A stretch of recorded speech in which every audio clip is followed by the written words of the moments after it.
추수감사절과 연결됩니다. 남은 하반기도 감사로 시작하며 더욱 풍성한 은혜를 기대하기 때문입니다. 그렇다면 여러분은 반년 동안 지켜주시고 은혜를 베풀어 주신 하나님께 감사하시나요? 하나님께서 앞으로 남은 반년도 우리와 가정을 지켜주시고 은혜를 베풀어 주실 것을 믿으시나요? 우리는 하나님께서 은혜를 베풀어 주실 것을 믿고 있습니다. 그런데 우리는 신앙인으로서 은혜 받을 모습으로 살아가야 합니다. 어떤 모습으로 살아가야 하는지 오늘 말씀에 나오는 에베소 교회의 모습을 통해 말씀을 나누겠습니다. 에베소 교회는 예수님에게 칭찬받는 교회였습니다. 이단의 가르침으로 인해 혼란에 빠진 시대 속에서도 진리를 지켰기 때문입니다. 에베소 교회는 주님의 이름을 위해 인내하고 견딘 좋은 교회였습니다. 그래서 예수님께 칭찬받는 교회였죠. 예수님께 칭찬받는 것은 누구에게나 기쁜 일입니다. 우리 자녀들이 함께 예배를 드리고 있지만 자녀들은 부모님과 선생님에게 칭찬을 받으면 기뻐하고 좋아합니다. 칭찬을 싫어하는 아이들은 없습니다. 그 칭찬을 예수님께 받는다면 정말 말로 표현할 수 없는 기쁨과 좋아함을 표현하게 됩니다. 우리 자녀들이 항상 주님께 칭찬받기를 축복합니다. 우리 자녀들이 주님께 칭찬받게 하려면 부모의 역할이 중요합니다. 그 당시 에베소는 로마 그리스 신화에 나오는 신들 중에 아데미 숭배와 로마 황제 숭배 등 여러 종교가 유행했던 곳이었습니다. 여러 종교들이 사람들에게 전하는 분명한 메시지가 있었습니다. 누구를 의지하고 살 것인가? 나의 삶의 방향을 어디로 잡을 것인가? 라는 메시지를 주었습니다. 오늘날도 마찬가지겠죠. 다양한 종교들이 있지만 우리에게 동일한 메시지를 주고 있습니다. 그런 곳에서 에베소 성도들이 믿음을 지킨다는 것은 쉽지 않았겠죠. 아데미와 로마 황제를 신으로 숭배하지 않으면 생명을 잃을 수도 있었습니다. 더욱이 니볼라 당에 이단이 교회에 들어와서 우상들과 하나님을 같이 믿어도 된다고 가르쳤습니다. 조금만 타협하면 로마 제국이 제공하는 모든 좋은 것들과 또 하나님이 주시는 좋은 것들을 다 누릴 수 있는데 왜 그렇게 융통성 없이 사느냐고 유혹했습니다. 그러나 에베소 교회는 그것을 거부했습니다. 그래서 주님께 칭찬받았습니다. 오늘날 우리도 에베소 교회 성도들처럼 믿음을 지켜야 합니다. 왜 믿음을 지켜야 할까요? 우리가 믿는 하나님은 살아계신 분이기 때문입니다. 더욱이 하나님이 살아계시기에 우리에게 천국을 약속해 주셨습니다. 그로 인해 믿음은 우리의 구원과 관계가 있습니다. 믿음을 지키지 않으면 주님이 다시 오실 때 천국에 들어가지 못하고 지옥에 들어갑니다. 지옥은 그냥 지옥이 아닙니다. 영원히 꺼지지 않는 불에서 영원히 고통을 받게 됩니다. 그런데 많은 신앙인들은 구원과 지옥이 자신과 아무 상관없는 듯 살아갑니다. 편하고 자유롭게 신앙 생활합니다. 믿음을 지킨다고 해서 핍박을 받지도 않습니다. 자기와 가족의 행복이 항상 1순위고 예배는 항상 2순위입니다. 그래서 주일을 빠지고 가족여행도 가고 피곤하면 쉬기도 합니다. 주일 예배는 1년에 몇 번 드리는 정도입니다. 또한 부모가 자녀들에게 신앙생활을 이렇게 하는 것이다 라고 알려주지도 않습니다. 왜요? 신앙생활을 열심히 하지 않으니까 가르쳐줄 내용이 없기 때문입니다. 이렇게 신앙생활에서 자녀들에게 신앙을 유산으로 남겨줄 수 있을까요? 세상에 많은 것들이 우리와 자녀들에게 신앙을 버리라고 유혹하고 있는데 그 유혹에서 이겨낼 수 있을까요? 구원은 기독교에만 있는 것이 아닌 다른 종교에도 있다고 주장하는 사실에 단호히 거절할 수 있을까요? 우리와 자녀들이 주님께 칭찬받는 신앙인이 되려면 희생하고 헌신된 모습이 있어야 합니다. 에베소 교회처럼 복음을 지키고 말씀 안에서 굳건히 서 나가려는 모습이 있어야 합니다. 그럴 때 우리와 자녀들이 주님께 칭찬받고 나중에 천국에서 주님과 함께 영원히 행복할 수 있습니다. 주님의 칭찬과 천국을 포기하지 않는 성도들이 되시기를 바랍니다. 에베소 교회는 외적으로는 흠잡을 데 없는 교회처럼 보였습니다. 그러나 에베소 교회도 완벽한 교회는 아니었습니다. 그래서 주님께 책망을 받았습니다. 무엇 때문에 책망을 받았을까요? 4절에 기록되어 있는데 같이 읽어보겠습니다. 그러나 너를 책망할 것이나니 너희 처음 사랑을 버렸느니라.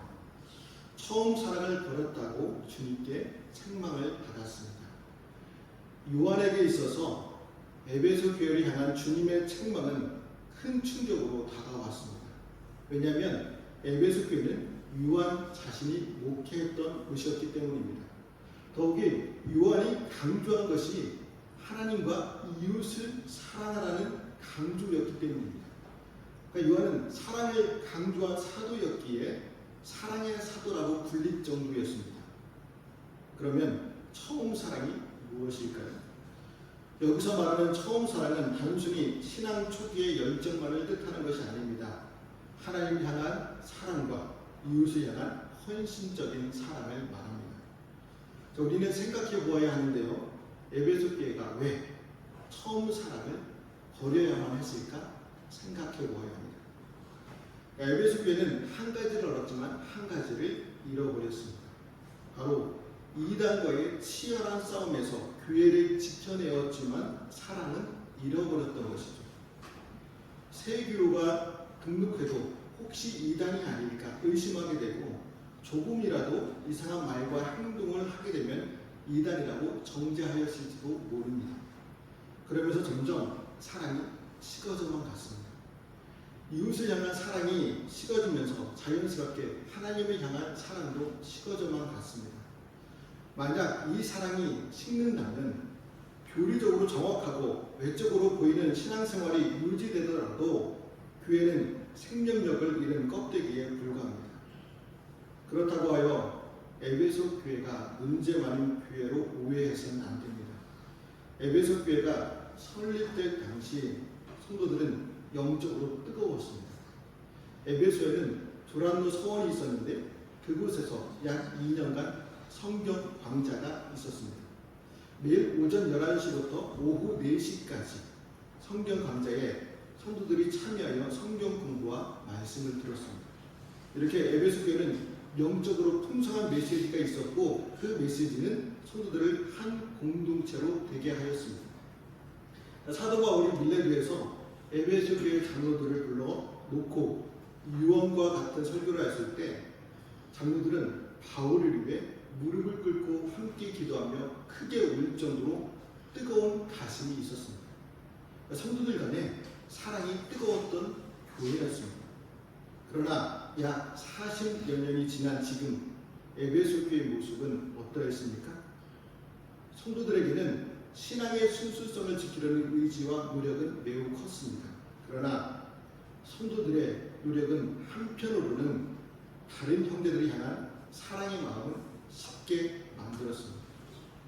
남을 내 가족, 내 형제로 보는 따뜻한 시선은 온데간데 없고 오직 남을 관찰하여 분석하고 비판하는 냉철한 눈빛만 있게 되었습니다.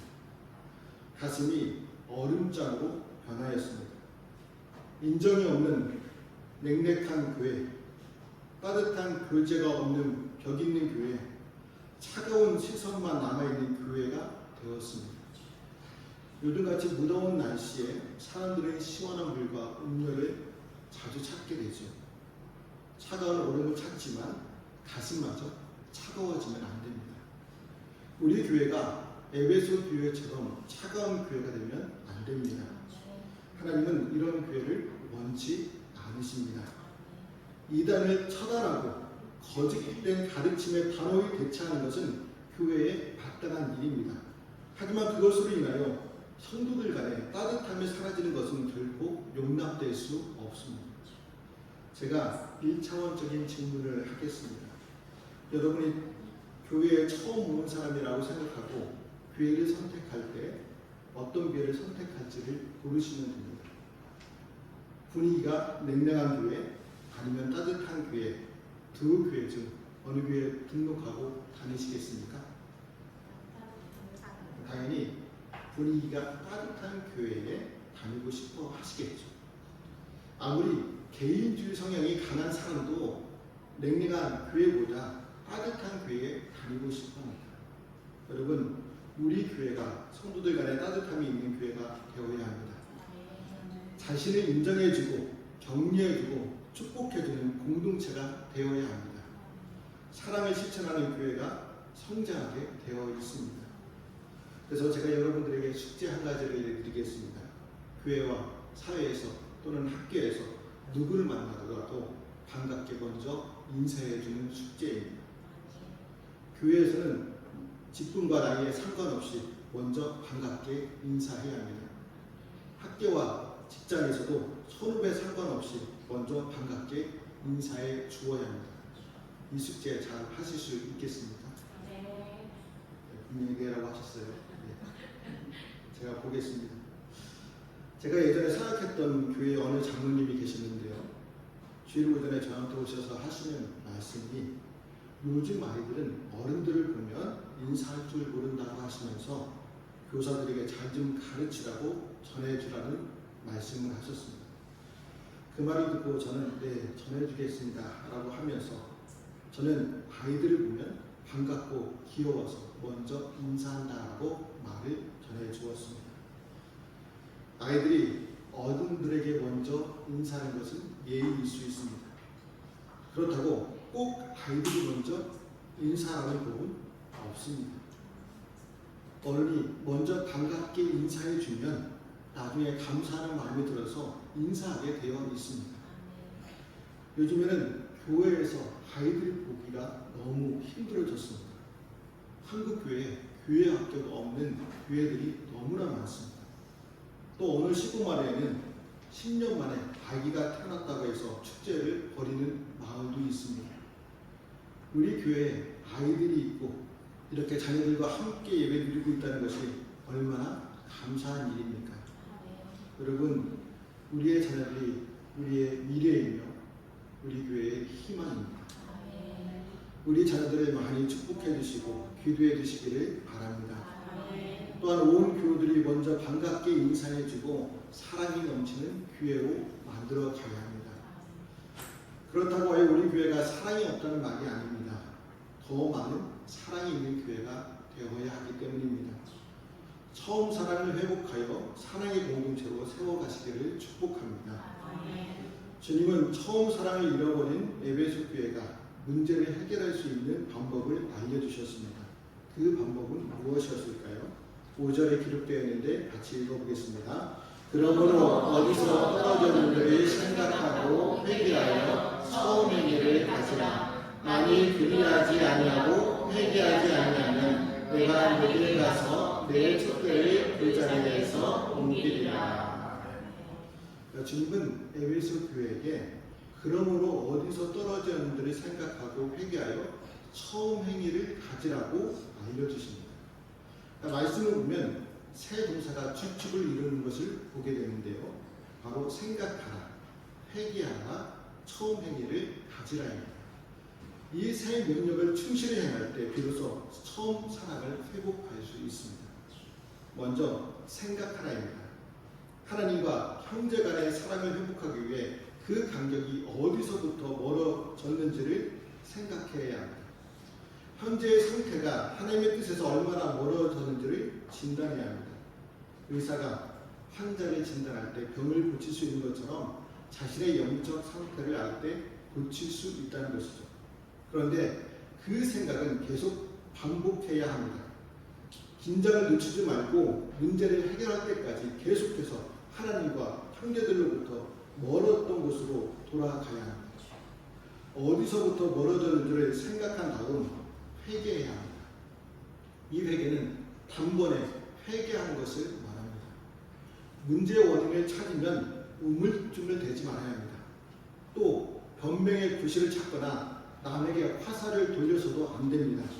내가 바로 즉시 회개해야 합니다. 내가 잘못했구나 인정하고 회개해야 합니다. 하지만 회개는 회개하는 것만으로 문제가 해결되지 않습니다. 회개는 후회하는 감정의 표현이 아니라 삶의 방향을 돌이키고 의지를 새롭게 전환하는 것을 가리킵니다. 회개가 실천으로 이어질 때 진정한 회개가 될 수 있다는 것이죠. 우리도 회개할 때 하나님 잘못했습니다 라고 말만 하는 것이 아니라 행동으로 증명되어야 합니다. 생각하고 회개했다면 행동으로 이어져야 합니다. 그 행동이 바로 처음 행위를 가지는 것입니다. 말씀 앞에 드러난 지난날의 잘못을 인정한 다음에는 말씀을 따라 적극적으로 행동해야 합니다.